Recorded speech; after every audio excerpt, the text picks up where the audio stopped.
Okay, so how many of you out there, how many of those New Year's resolutions do you actually keep? Yep, I mean, let's be honest, right? Yeah. Not many. Me either.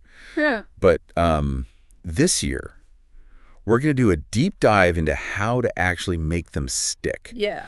No more of this vague, like, I want to eat Why not healthier. the exercise more? Yeah, I'm going to be more productive. This time we're getting Strategic. specific, strategic, and maybe even a little bit sneaky. Yeah, we're going to hack those brains. Yes. We have some sources, some good sources to help us with this. What's really interesting about resolutions is we often approach them with this like willpower mindset.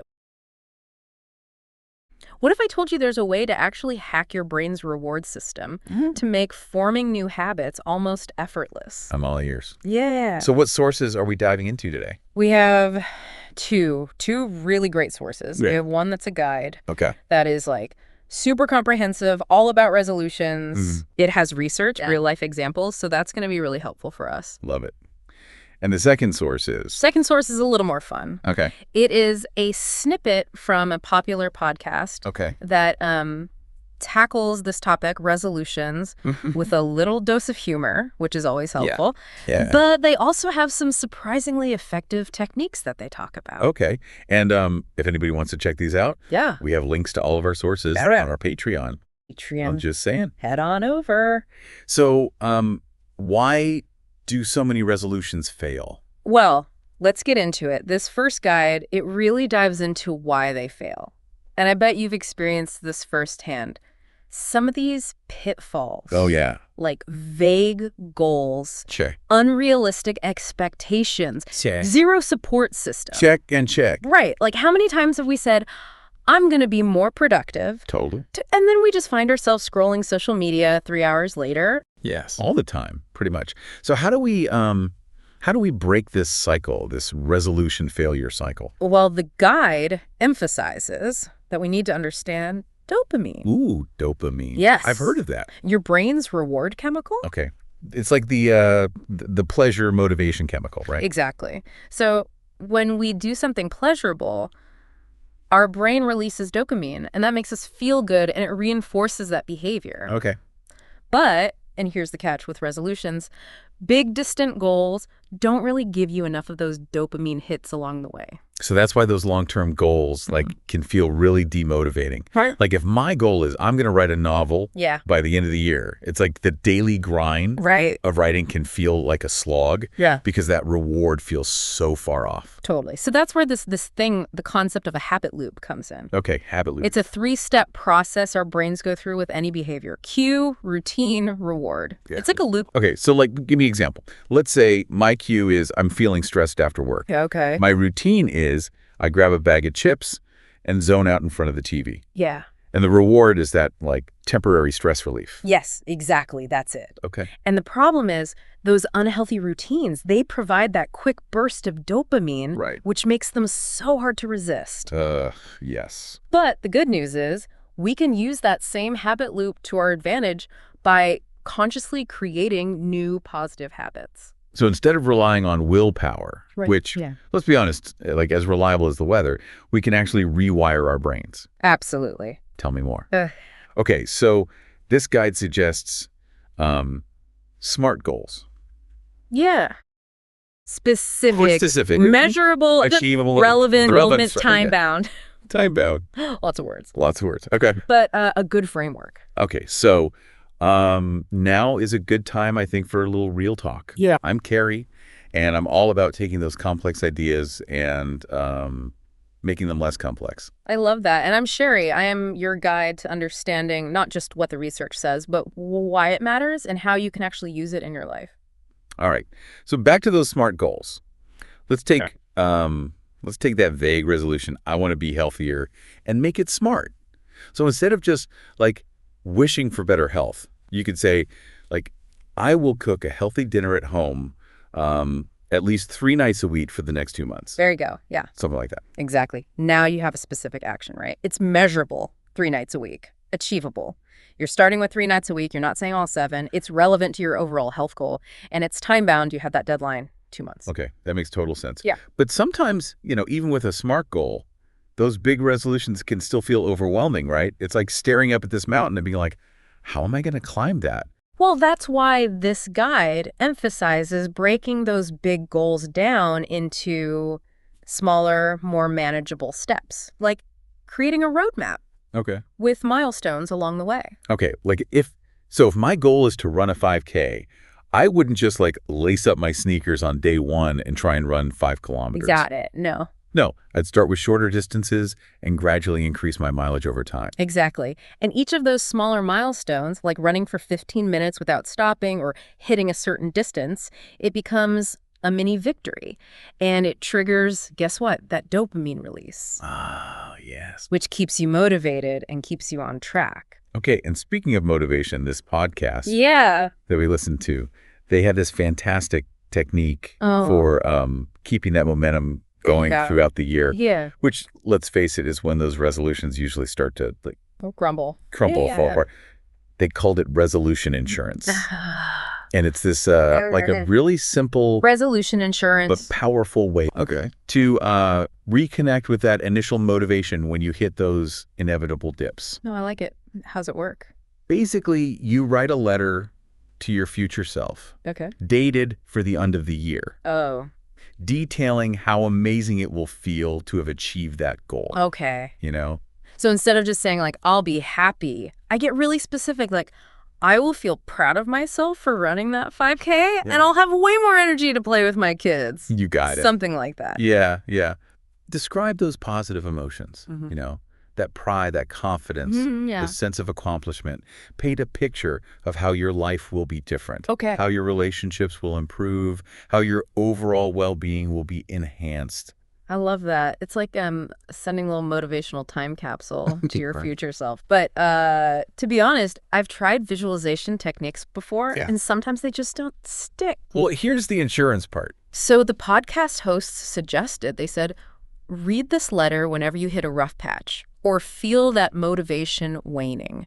So it's not just like visualizing the end goal, but it's like you have this tangible reminder of that like initial excitement, motivation to pull out whenever those doubts start creeping in. Exactly. It's like giving your future self a pep talk from the you who is most excited about making this change. Oh, I like that. Okay, so speaking of pep talks, what about support systems? Oh, yeah. I know the guide mentions it briefly. Yeah. But I've always found that having somebody to like cheer me on or like hold me accountable makes a huge difference. It's huge, yeah. Our guide stresses how important that support is, having a support system, whether it's a friend, family member, a mentor, maybe an online community even, sharing your goals with others, having them check in on your progress. It's like that extra nudge when you need it most. Totally. And it doesn't have to be all serious. Right? No. Like, I remember when I was trying to quit smoking, like, I joined this online forum. And we would just, like, share funny memes and stories about our cravings and slip-ups. And it made the whole process so much more bearable. For sure. Support can come in so many forms. Sometimes it's about celebrating those wins together. Sometimes it's having somebody who just gets it, who understands the struggle, and can offer that encouragement when you need it. For sure. Yeah. Okay, so I know we're all about setting ourselves up for success here. Right. But let's be real. Setbacks happen. They do. Life throws curveballs. Motivation dips. It happens. Sometimes we just fall off the wagon. Like, what does the guide say? How do we deal with those moments? Well, they have a good way of looking at it. They say instead of viewing those setbacks as failures, they want you to see them as valuable feedback. Okay, so how can, like, a giant slice of chocolate cake be valuable feedback? Asking for a friend. So instead of beating yourself up for that slice of cake, ask yourself, what triggered that indulgence? Were you stressed? Bored? Simply tempted? Once you understand those triggers, then you can develop strategies for dealing with them in a healthier way next time. So instead of saying like, ugh, I messed up, I'm a failure. Right. I should be saying, okay, what can I learn from this? How can I prevent this from happening again? Exactly. Be curious, be compassionate towards yourself. Rather than judgmental. And remember, one slip up does not negate all that progress you've made. Oh, that's a good reminder. Yeah. Because it's so easy to get caught in that all or nothing thinking, you know? Like if I miss one workout or eat one unhealthy meal. It's over. It's over. Yeah. Throw in the towel. Exactly.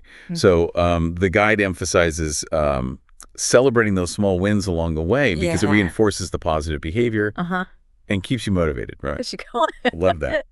It's like giving yourself permission to enjoy the journey, not just focus on the destination. Yeah, exactly. And those celebrations don't have to be anything big, right? No, not at all. It could be as simple as just like taking a few minutes to really savor that feeling of accomplishment. Yeah. Write about it in a journal. Treat yourself to something small that aligns with your goal. Okay, that makes sense. So the guide also talks about aligning resolutions with values. Yes. And I have to admit, that part felt a little fuzzy to me. Can you unpack that a bit? Sure, yeah. So this is where we move beyond just like setting goals and we start thinking about what truly matters to us. What are our values? Right. The guide suggests you ask yourself, like, what are your most important values? What kind of person do you want to be?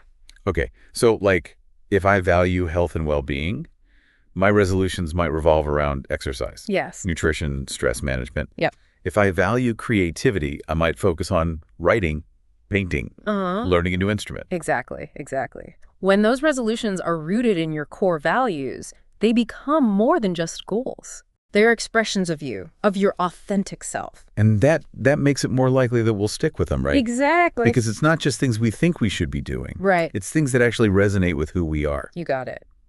It's about creating a life that feels aligned with your deepest sense of purpose. Oh, I like that. You know, not just checking things off that to-do list. Yeah. And speaking of purpose, that brings us to another important point the guide makes, having a strong why behind each resolution. Okay, so we've talked about SMART goals, habit loops, support systems. Yeah. But what about that deeper motivation, that driving force that keeps us going when things get tough? That's where the why comes in. Okay. The guide really emphasizes that those resolutions are more likely to stick when they're connected to a purpose, a reason that truly resonates with us. Okay, so how do we figure out our why? I mean, sometimes I set goals because they just sound good. Right. Or because everybody else is doing them. Yeah. But those resolutions, they never seem to last. Well, the guide suggests taking some time for self-reflection. Okay. Asking yourself, what really motivates you? What brings you joy? Yeah. Fulfillment? Yeah. What impact do you want to make in the world? Okay, so it's like aligning our goals with our values and aspirations. Exactly. Yeah. It's about creating a life that feels meaningful Yeah.